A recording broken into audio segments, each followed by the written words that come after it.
So I have a question regarding Steph Curry. Okay. Because we know Steph Curry, greatest shooter of all time, but the knock on him is that in the playoffs he often doesn't show up to the occasion. People often use his finals performances against him. But do you think that Steph Curry has been misrepresented in terms of how he performs in the NBA Finals? And it's actually the opposite, that he's a great finals performer and not this guy who comes up short like many people would lead you to believe. You're a Curry fan, so I want you to give me your answer. I think when you're as great of a player as Steph is, all the great players, LeBron, KD, whatever, it's always going to be a lose-lose situation, because if you perform well, if you perform up to your standard, people are always going to ask you to do more. They're always going to ask you to be great. And ultimately, Curry has not had as good of a finals performance as he has had in the regular season or in the rest of the playoffs. For sure. So when you look at that dip, even if it's not so much of a drop-off, even if he's not scoring 10 points, it still looks worse than, obviously any other player, because you're going from an otherworldly player, unanimous MVP level player in a regular season. One of the best we've ever seen, for sure. Going into the finals where, the defense is stronger. You're going up against not the Orlando Magic, not the, the best or the worst teams, but you're going up against the same defense every night. They're scheming for you. You're the guy, and he's still going to get his 20. He's still going to, impact the game more than 95% of the players on the court. But, it's a lose-lose when you're that great of a player, when the spotlight's on you. You're never really going to be able to, just blow everybody away unless you do that, unless you score 50 points, unless you, will your team to victory like a Giannis did last year. That's when you're going to get the praise. I just think looking at the disparity between regular season, between the rest of the playoffs, even if he has a little bit of a dip, people are going to come after him for that, which is fair. I don't know. I don't know if it's valid to do that, but I just think that's been the case for him throughout his career. And I don't disagree overly. I will just go in depth into what I've seen this final so far, right? Game 2, he had an unbelievable performance where he was not needed down the stretch to secure the W, right? The W was secured at the end of the third quarter. The game was over. Game 1, mostly due to his run. For sure. Absolutely. Okay. Steph Curry was... I just want to mention that. Which is what I was saying. Steph Curry was fantastic. But his heroics weren't needed down the stretch, where in Game 1, they were. And with 5 minutes left, Curry couldn't score a bucket when you needed him most. So there's just moments where you see Steph Curry where he is really needed from the Warriors to provide offense for them. And listen, they were going tit for tat basically that whole fourth quarter. That was an amazing fourth quarter until like 4 minutes left in the fourth, where now the Warriors suddenly couldn't hit a shot and Curry can't buy a bucket. I feel like that's why people scrutinize Curry more so in the finals, because when you need Curry to hit these shots in the prime moments of games, it seems as if he just comes up a little bit short. Okay. I mean, he's had his moments like the behind the back in, what was that, 2016 finals? Of course. Like, against the Raptors. That's going to be on every reel, like making fun of Steph Curry, whatever. I just think... what against the Raptors, though? 2019, where down by 3, he gets a good look. You got to make that shot. The game he had 40? He had an amazing game. My point, see that? He has amazing stat lines. Game 1, he had an amazing stat line. But when you need him to hit that big shot in the finals, he just happens to come up a bit short. Okay. I mean, that's a little bit fair. I just think that's kind of a small example of what I was saying. Like, absolutely, he'll have 40 in a game, but one moment he performs poorly, everybody goes after that one moment. Absolutely. Look, it's hard for me to say this because... He's about to praise Steph Curry. Get ready. I'm ready for it. Because Steph Curry has been somebody that has been a rival of mine since he's a rival of James Harden. But putting on my Curry glasses on, I'm about to shoot this take from distance. I think Steph Curry is miscasted as a bad playoff performer, or not as a subpar finals playoff performer, because we know he's not bad. No. I think he's miscasted. Even if the numbers may not always be there, which they usually are, the impact he makes on the court, the defensive attention he garners, you can't measure that in stats. For sure. But even when you use his stats, in these playoffs, Steph Curry, 1.16 points per possession.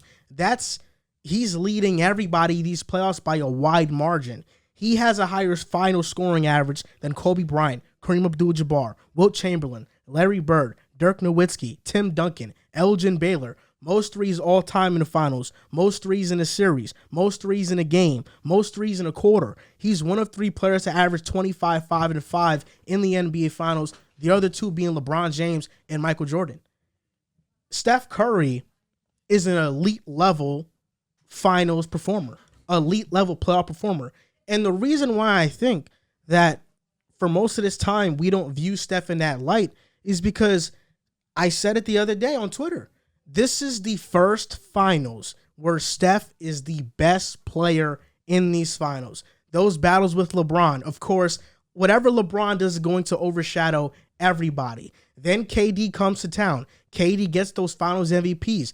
It overshadows that Steph was elite as well.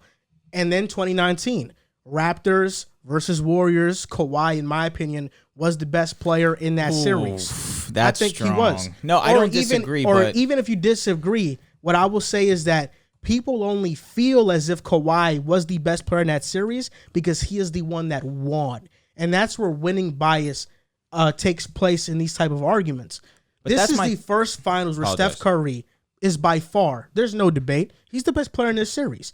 So that's why I think it's not only crucial for him to play up to his standards, but because if he doesn't, quite frankly, this is going to be looked at as a huge disappointment if he loses this finals. Only thing I'll say to that 2019 finals is that Kawhi and Curry, the only time that Kawhi even entered that conversation with KD, LeBron, and Curry was after, and Giannis, of course. Excuse me. At that time, Giannis was still Giannis MVP. was not in that conversation. He was the ESPN number 2 best player in the league. At that time, Giannis, ESPN. the one at that time, I'm just giving that respect. You're talking about that time. That's the same time that Giannis blew a 2-0 lead against the Raptors. Against the Raptors. Very next season in the bubble, lost to Miami. Giannis was not on that. At that 2019, he was not there yet. After that 2019 season, I'm telling you, people did have Kawhi in that conversation. However, Kawhi, best player. Excuse me, Giannis. I apologize. Giannis was not considered the best player in the league in 2019, bro. After the 2019 before the playoffs started, yes. He was not. I think more people were talking about Kawhi that year. Yeah. Than After Giannis had, excuse me, I keep getting the names mixed up. Once Kawhi had won the title, in that discussion. Dude, yes, he was. He 100% was. But so all right, that's not my point. Let's not get we're getting sidetracked. I just want to. We're getting sidetracked. I just want to make sure. The answer is no, not to me. No. Okay, let me just ask you. 2019, he was better than LeBron. No. KD. No, he wasn't. KD wasn't even. No, I apologize. Yes, he was. Yes. He got injured in the finals. No, he was not. Well, he didn't get injured in the finals, but I know what you mean. Yes, towards of the course. No, he's not. He was better than Steph. Probably not. He was better than that was close though. I'm forgetting who else. It's really not close. At that time, it was not close. In 2019, Giannis is coming off an MVP Kawhi. and Defensive Player of the Year. Kawhi. But did you hear me? Kawhi. Giannis and Defensive Player of the Year in the same season. I know. So yes, people were chatting that Giannis that's was the best in the MVP league. that James Harden should have won though. He averaged 35 points per game that year. He was hitting Wilt Chamberlain records. One of the biggest sports debates I've ever had with my one friend was who's better, Giannis or James Harden after that year. I said Giannis was better. He said James Harden. That's fine. Harden deserved it. I win the argument long term, but that was a huge Harden coming off the 35 points per game. So we're getting very sidetracked because my whole initial point was that he just wasn't in the conversation. That's all I said. He wasn't in the best player in the league conversation, which is wrong. That's 2 years removed from his first championship. Again, he was Defensive Player of the Year and MVP. Yes, he was in that conversation. So my initial point is, with Curry and Kawhi, at that time, Curry still had the accolades of unanimous MVP, still has the world championships. You still can have Curry once Klay and KD goes down, the best player in the series. So Russell Westbrook after 2017 was considered one of the best the best player in the league? He was in the conversation, you think? What he had done at 2017? That's an easy no for me. I'd never consider, even after the MVP, I never considered Westbrook not the best player in the league, no, or even a debate for it. No, because obviously LeBron, KD, Steph. I just remember 2019 being Giannis was still labeled a playoff choker at that time. But Giannis had the Bucks as the number 1 seed, and MVP. then they lost. Of course, I'm not disagreeing. And then the very next year lost in a bubble. Yeah, to for the sure, Heat, for sure. Where they were favored. But again, MVP, Defensive Player of the Year in the same season hadn't been done since Hakeem Olajuwon. I understand, but at the end of the day, nobody argues is strong. Giannis for the best player. Nobody is he's strong. Losing in the playoffs. I'm telling you, that's strong. I don't remember anybody saying, "Yeah, Giannis is top 3 player in the world that year." That year, It was What are you LeBron, saying? KD, Steph, Kawhi. That's LeBron four came into easy that year. He went into that next season as the third best player in the NBA according to ESPN. That's the year he got injured, though. Yeah, 2019. yeah. Yeah, But that's but- what I'm saying. The list was Kawhi because he won. But why are Giannis you, at why, 2. why are you using ESPN as to defend? Well, I'm this just stuff? saying that's just what people were saying. Okay. Because that was The my initial point. based on the ESPN list. Correct. That ESPN is their lists are usually very, very off. If that's your opinion, sure. No, I think it's a consent. I'm not the only one that whenever the ESPN drops a list, everybody throws freaking fire everywhere. For sure. For valid reasons. To a degree. For valid reasons. Because after that year, Steph, Kawhi, LeBron, KD, easy for me. Top 4. That's your opinion? Fine. So you think after the finals, Steph, Kawhi, you would have rathered Steph or would you rather Kawhi? After the finals? Yeah. Kawhi. Just because he won. Yeah, that's it. Okay. But I'm saying before he had won, you still could have made the argument that with everything Steph had done in the league and accomplished, he could have asserted himself as the best player in that series, and he didn't.